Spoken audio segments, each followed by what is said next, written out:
Okay guys, this is Gary J here. Someone asked me to start showing them maybe a few of my guns that I have collected over the years, and this is one of my most unique pistols, I think. I have pistols, rifles, shotguns, and everything I have is in a safe. Always keep your guns in a safe. This is called the XP-100 221 Fireball, made by Remington. The Remington XP-100 221 caliber Fireball. Beautiful design. In 1961, this design was on the drawing board. In 1963, they put this pistol out.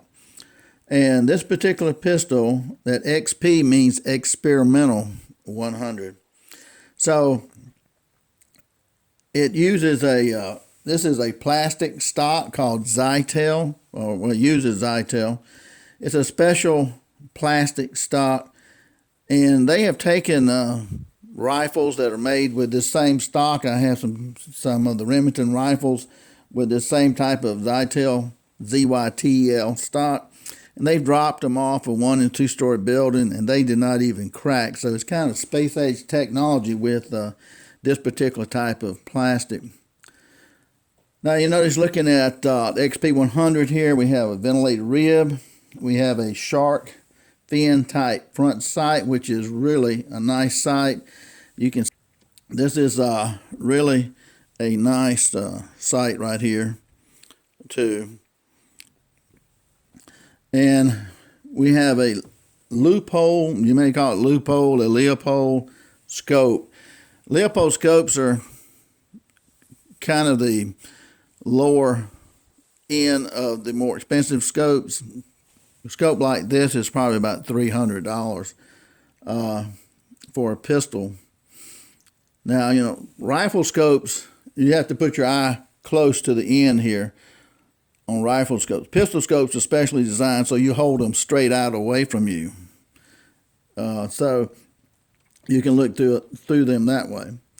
But the Remington 600 bolt action is what you're looking at here pretty much.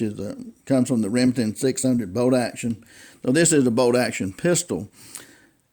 And you notice this bolt right here has kind of a very unique design to it, and a very interesting design. And so, of course, with the bolt action, you pull it up, and you can see the bottom here is flat, and it's been shaved off here, right here as well, this flat on the bolt. And it's unloaded. I've already checked that and make sure it's unloaded.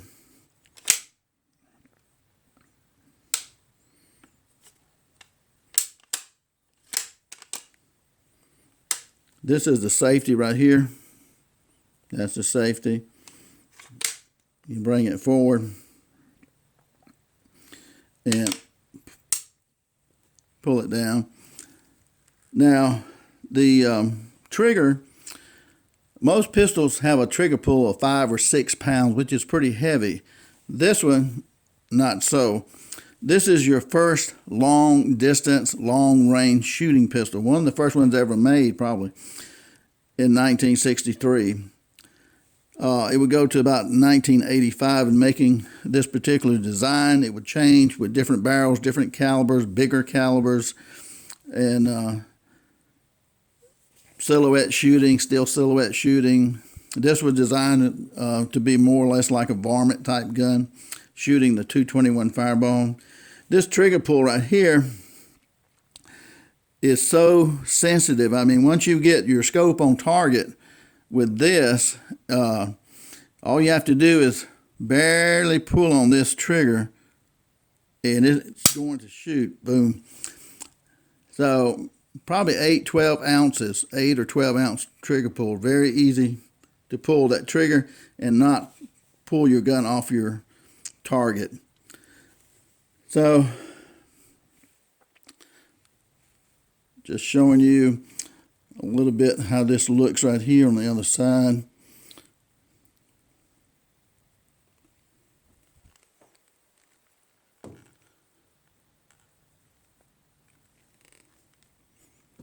And you got your diamond here at the bottom. This particular design here is really incredible. As you see, the grip on it right here, it's got a slant to it. It's fits your hand ergonomically beautifully. And the way that the grip is designed on it, the gun is almost balanced. It doesn't lean over very much forward. Doesn't have a lot of forward weight. And the scope may help with that, but it's almost balanced. You could almost let go of it and it would stand up. So when you hold it out, it's got a beautiful feel to it, like it's perfectly balanced. So that's one thing I like about this particular pistol. If you look at the barrel there, you can see how small this 221 is. It's like a 22 caliber. And I'll show you a comparison of that.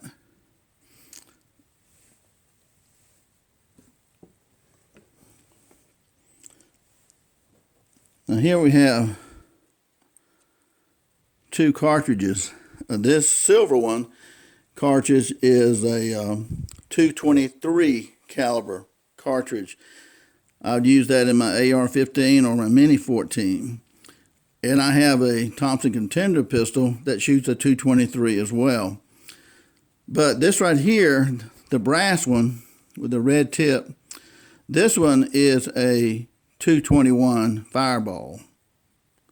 It's a little bit smaller, but you can tell it would pack a punch, right? This travels about 2,700 feet per second. So it's a really fast bullet here. And the target range on this pistol is about 200 to 300 meters, 200 to 300 meters. So that's really saying a lot for 1963. Now back then, in 1963, this pistol sold for about $99 MSRP back in 1963. Today, in 2019, that would be equivalent to about $900 today.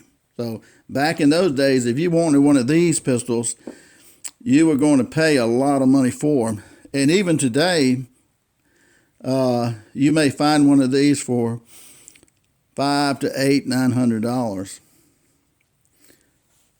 Now, they have the iron sights on them. This one has a Leupold scope. Some people call it Leupold, some people call it Leopold, whatever you want to call it. Again, it's a very nice scope. It's the kind of low end of the high end scopes. And this is a 2 power. It's only 2 power, and that's kind of what you see in scopes. So this scope right here is really, really nice. Now, when I first bought this gun, I got to tell you something about Leupold scopes. They're well worth the money. I have some expensive Leupold scopes. They go up to 21 power. 21 power, and that's a lot. 6.5, I think, to 21 power on like hunting scopes. But with Leupold, when I looked through the scope here after I bought this, the crosshairs were at an angle. They were not vertical. There was something messed up in here on the crosshairs. So I called Leupold up and I said, something's wrong on the inside of the scope. And they asked me, is it bent up or damaged on the outside? And I said, no. And they gave me their address and I sent the scope to them. A few weeks later, they sent me back the scope. They had reconditioned the whole scope on the inside. And on scopes, you have to have a pressurized gas inside the scope. Otherwise, it would fog up. So they just rebuilt the whole scope here. And did a really good job of that. And guess how much Leopold charged me to rebuild their scope, a $300 scope at least? Zero. Leopold has a lifetime warranty on their scopes. If anything goes wrong on the inside here, you just call them up and send it to them, and they will fix anything here. Now, if you drop this scope and break it, now that's something different. But so I was really happy that I got basically a new scope when they redid whatever they had to do inside here, because they have the equipment to do that. So a real shout out for the Leopold, and they are a really good quality scope. So this is one of my favorite all-time pistols right here, just because it's got a space age look to it. And it's kind of hard for me to see the camera and do this too, but the 221 Fireball. And I'm trying to think on this one. You can put it like a glass bead so that the barrel floats in here. And I was thinking this one was that way. I can't remember now. But anyway, so we're looking at a Remington 600 bolt action system here, a customized or special made bolt here that's lightweight. And again, it's just a beautiful pistol to me. And this bolt will come all the way out. There's a little trip in there. You can take the whole bolt out if you want to. And again, this is your safety right here. So it's just a very unique pistol. And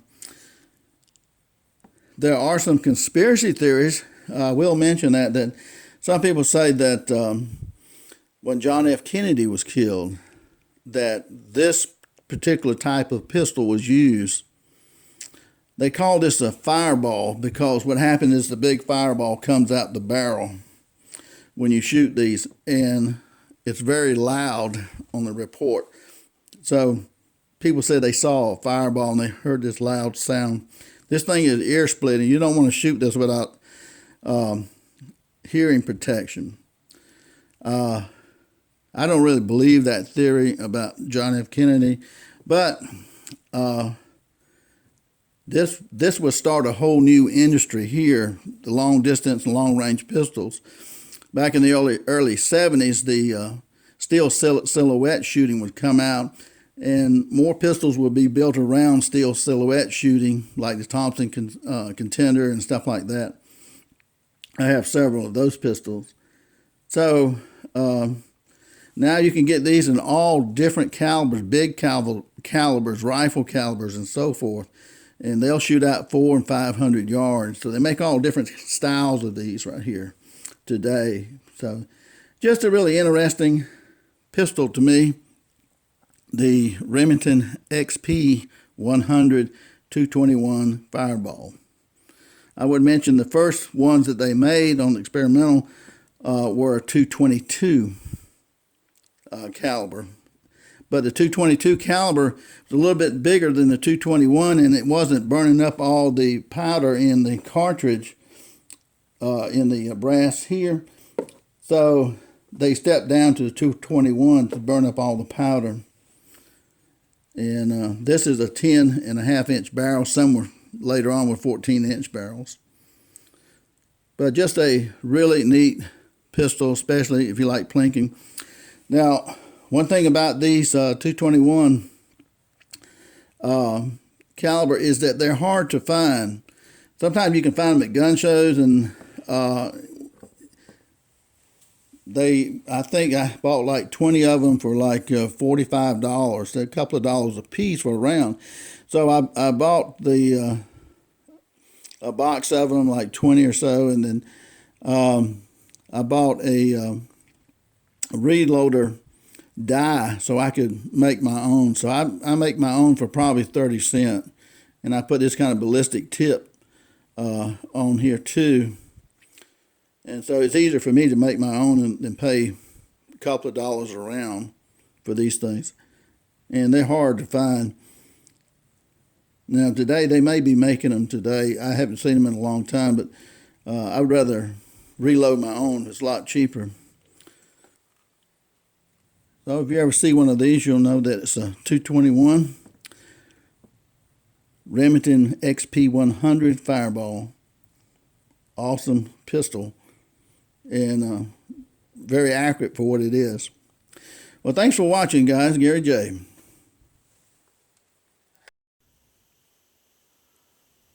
This is the only one that salutes me in my house right here. Is my Indian friend here. And we're looking at the Remington XP Experimental 100 221 caliber Fireball. Hey guys, Gary J here. Just wanted to show you guys that they did make this same Zytel nylon type plastic stock in other rifles made by Remington. And this rifle here is a 22 rifle, and it's got the beautiful Zytel wood grain type plastic stock. Again, they could drop these stocks off of a building 1 or 2 stories, and it wouldn't even crack. And this has got a magazine at the end, and it's got a large scope on it, a good varmint gun here, and a bolt action. You get maybe a tad more power with a bolt action than you would with just a plain automatic. And this is the nylon 12. They made about 5 different ones of the Zytel stocks with different actions and designs, and I tried to collect all of those over the years, but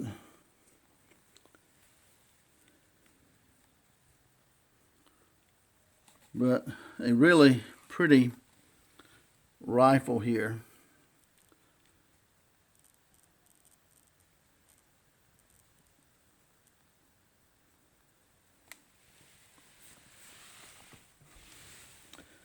So I just want to show you, they did make a lot of these, and they make them in black too. I've got one beautiful one, 2 in black, and I think most of the other ones are usually brown. Well, thanks for watching, guys. Gary J.